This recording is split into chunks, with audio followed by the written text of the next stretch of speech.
Good morning, dear students. Today we are going to read the fourth chapter of the Behind book. जो हम लोग का book है 9th class का behind, जिसमें prose, poetry and supplementary 3 section दिया हुआ है, जिसमें आज हम लोग पोइट्री का जो 4th पोएम है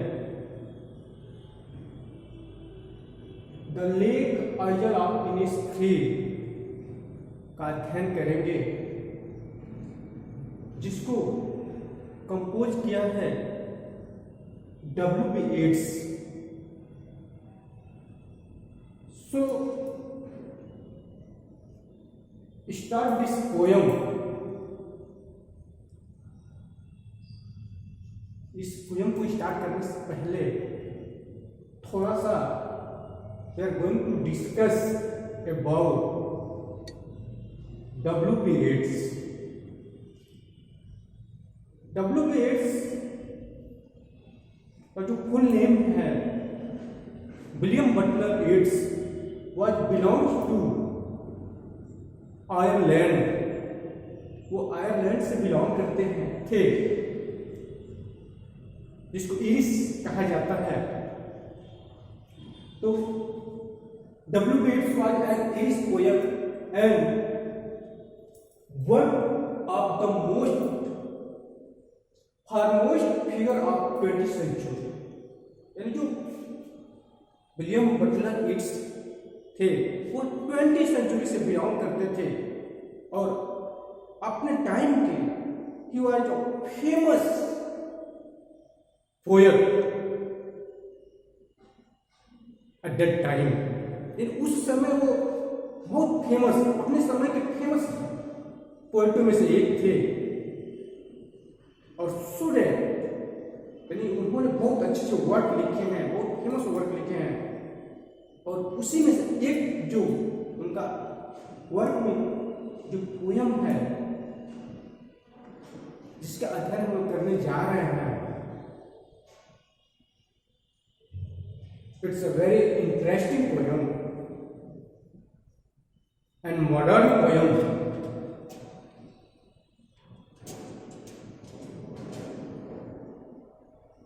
और इसीलिए इनको जो विश्व का सबसे बड़ा अवार्ड होता है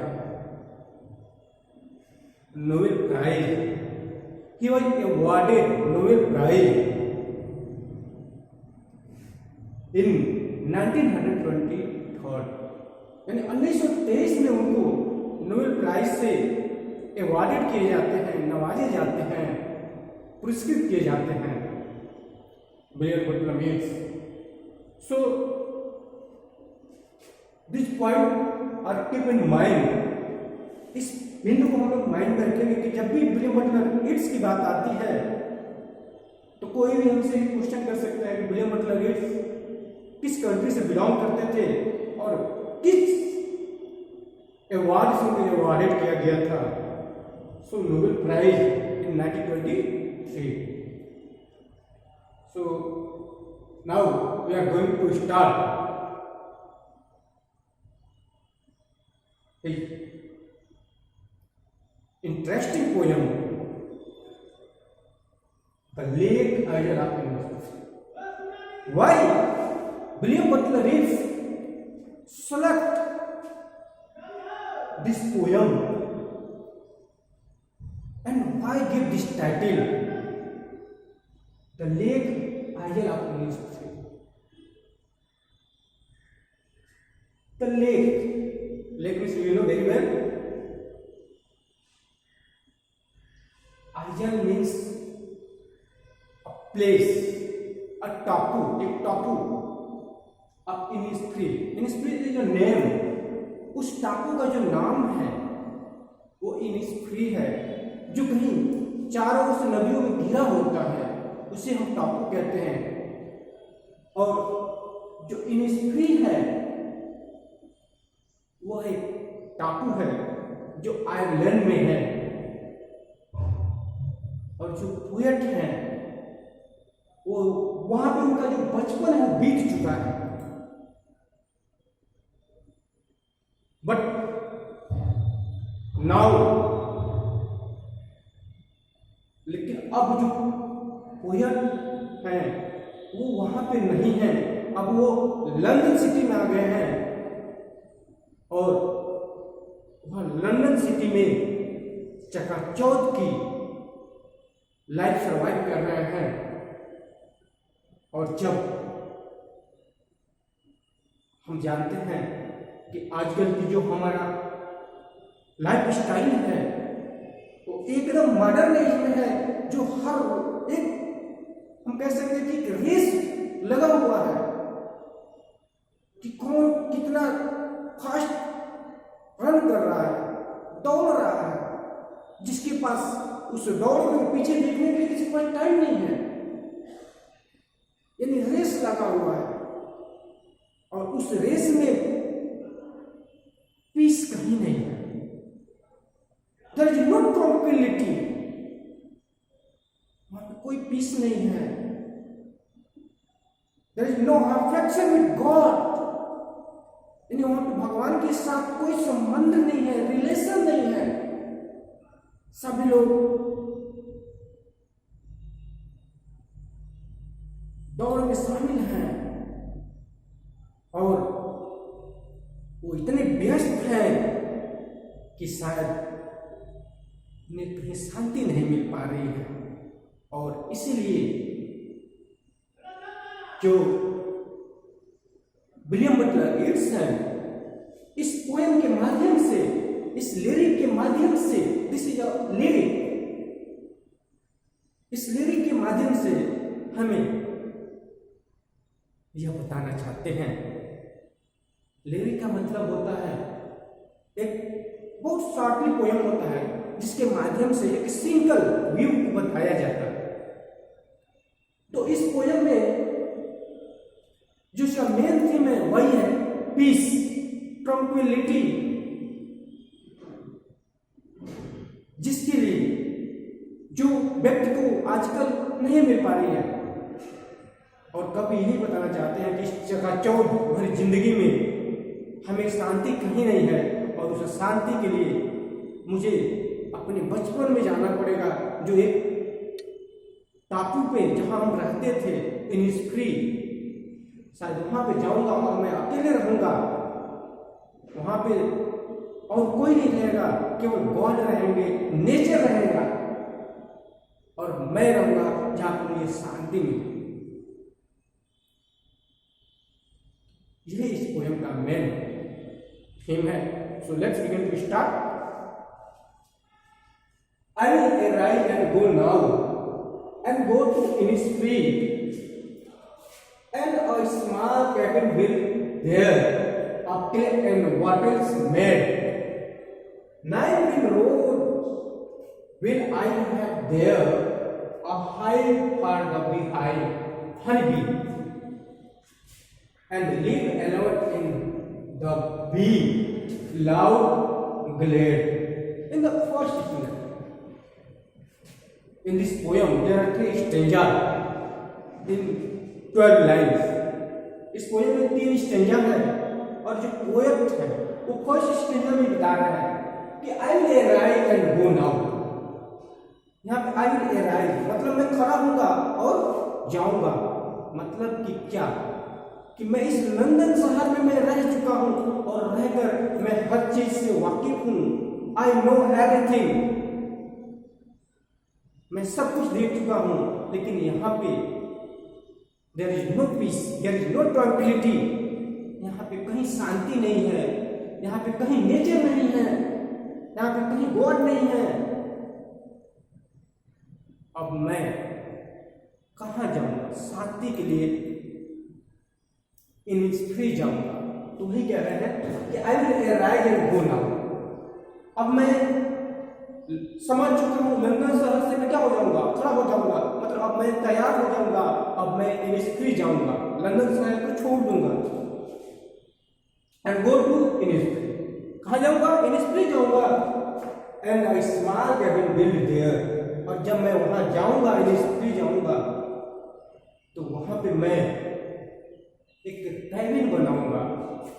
कैबिन मीन्स झोपड़ी, small house of clay and waters made. और वो झोपड़ी किसका होगा, क्ले मिट्टी का होगा, वाटर्स सरकंडे जो होते हैं जिसको गांव में काट कर बनाया जाता है, तो वही कह रहा है कि क्ले एंड वाटर्स मेड, यानी वो एक झोपड़ी बनाऊंगा, मैं इंग्लिश जाऊंगा और वहां पे एक झोपड़ी बनाऊंगा, वो मिट्टी और वाटर्स की होगी, तब सरकंडे का होगा। 9 रोज will I have here,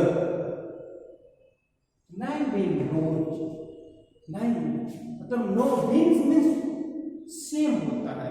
and Hindu mythology में 3, 7, 9 का बहुत बड़ा महत्व होता है। तो वही कह रहा है कि इन 9 रोज विल आई हैव देयर, मैं वहां पे जाऊंगा और सेम के 9 पौधों को मैं लगाऊंगा। A hive for the honey bee, और वहां पे मैं एक हाइव मधुमक्खी का छत्ता, फॉर हनी बी मतलब वहां पे मैं मधुमक्खी की छत्ताओं का व्यवस्था करूंगा, जिससे मुझे क्या मिलेगा, हनी मिलेगा। 9 बी रोज मतलब फूड की बात यहाँ कर रहे हैं। जब मैं वहां जाऊंगा तो खाने के लिए भी चाहिए, तो क्या वहां पे 9 सेम के पौधे लगा दूंगा और हनी बी, यानी हनी की व्यवस्था करूंगा, जिससे मुझे हनी भी मिलेगा। And live around in the be loud blade, and live, और वहां पे और कोई नहीं रहेगा, देयर इज नो वन, वहां पे और कोई नहीं रहेगा, सिर्फ कौन रहेगा, मैं रहूंगा। Allowed in the be allowed, blade allowed, तो वहां पे जो मधुमक्खियां होंगी वहां पे और कोई नहीं रहेगा, सिर्फ मैं रहूंगा।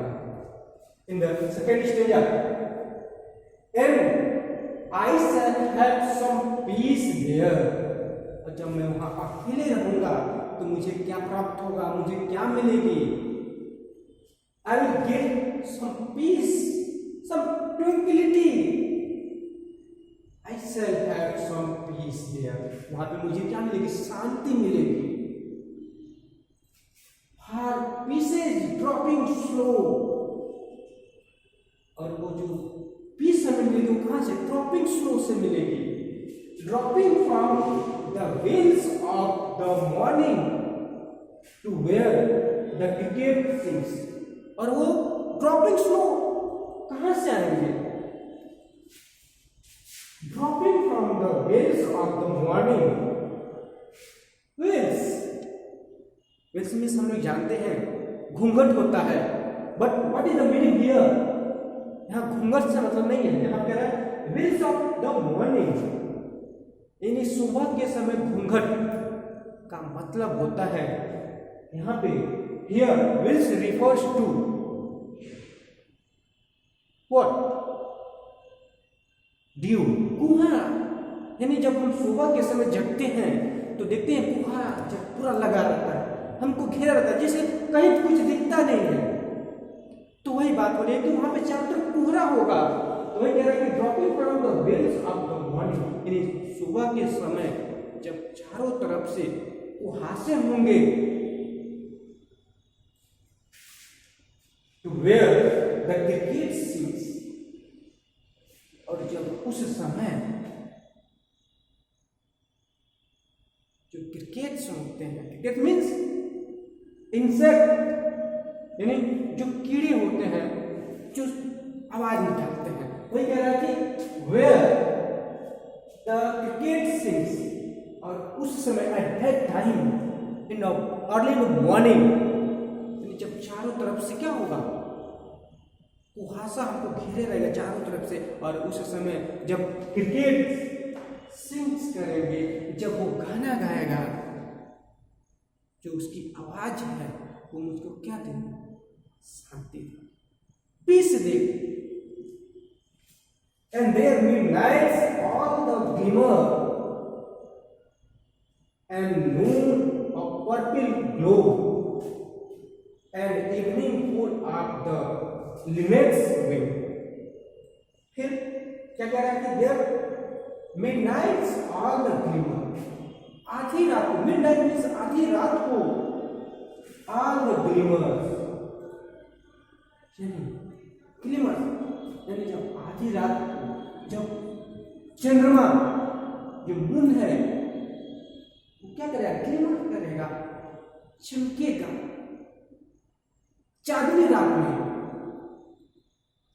And Noon of purple glow, और फिर नून, फिर दोपहर के समय, और पर्पल मिस वायलेट, बैगनी कलर ग्लो, शाइनिंग करेगा। ग्लो मीन्स शाइनिंग, यानी आधी रात को चंद्रमा का चमक प्रकाश, और फिर सुबह के समय जो पर्पल ग्लो है यानी बैगनी नामक जो शाइनिंग होगी। And evening full of the linnets, और फिर शाम के समय full of the linnets. Linnets means a birds, यहाँ पे एक पक्षी होती है जो शाम के समय, आप लोगों ने देखा होगा, जब शाम हो जाता है तो वो पक्षी उड़ती है और चिल्लाती रहती है, उसका आवाज तो हमें बहुत अच्छा लगता है। तो वही कह रहा है कि शाम के समय जो लिनेट्स विंग्स, जो शाम के समय जो लिनेट्स नामक जो पक्षी होगी वो विंग्स करेगी, और ये सब मुझको क्या देंगे? शांति। In the first stanza and second stanza is complete। जो लास्ट stanza है उसको हम देखते हैं। I will arise and go now, for always night and day। अब कह रहा है कि फिर I will arise, फिर in the third stanza the line is repeated, कह रहा है कि I will arise and go now, यानी मैं खड़ा होऊंगा और मैं चला जाऊंगा। For always night and day, night and day, always night and day का मतलब मैं हमेशा हमेशा के लिए चला जाऊंगा। मैं अब फिर लंदन शहर में नहीं आऊंगा, मतलब कि मैं इस चकाचौंध भरी दुनिया में, इस जिंदगी में मैं नहीं आऊंगा जहां पे पीस नामक शब्द नहीं है, जहां पे शांति तो है ही नहीं है, यहाँ पे रेस लगा हुआ है। I hear the lake water lapping with low sound by the sea। जहां पे क्या कह रहा है? I hear the lake water, वहां पे मुझको जो लेक है, जो लेक से जो पानी ड्रॉपिंग करते हैं, जो गिरता है, उसकी आवाज, यानी जो पानी जब जाकर किनारों पे लगता है तो जो उसकी जो साउंड है वो मुझे क्या करे? लिसनिंग करे। हियर आई एम हियरिंग, मैं सुन रहा हूं। While I stand and the roadway are on the pavement way, यानी जब मैं कहाँ पे रहता हूँ? रोड पे रहता हूँ, हाईवे पे हूँ या फुटपाथ पे हूँ। I hear it in the deep earth queue, ये सब मुझे मेरे हृदय में जाकर लगते हैं, मेरे हृदय को ये आवाज क्या होती है? सुनाई देती है। So this poem is completed। यहाँ पे एक देखिए राइम स्कीम। राइम स्कीम का मतलब होता है समान ध्वनि देने वाले शब्द, वर्ड। यहाँ देखिए इनिस्प्री हनी बी में ग्लेड, यानी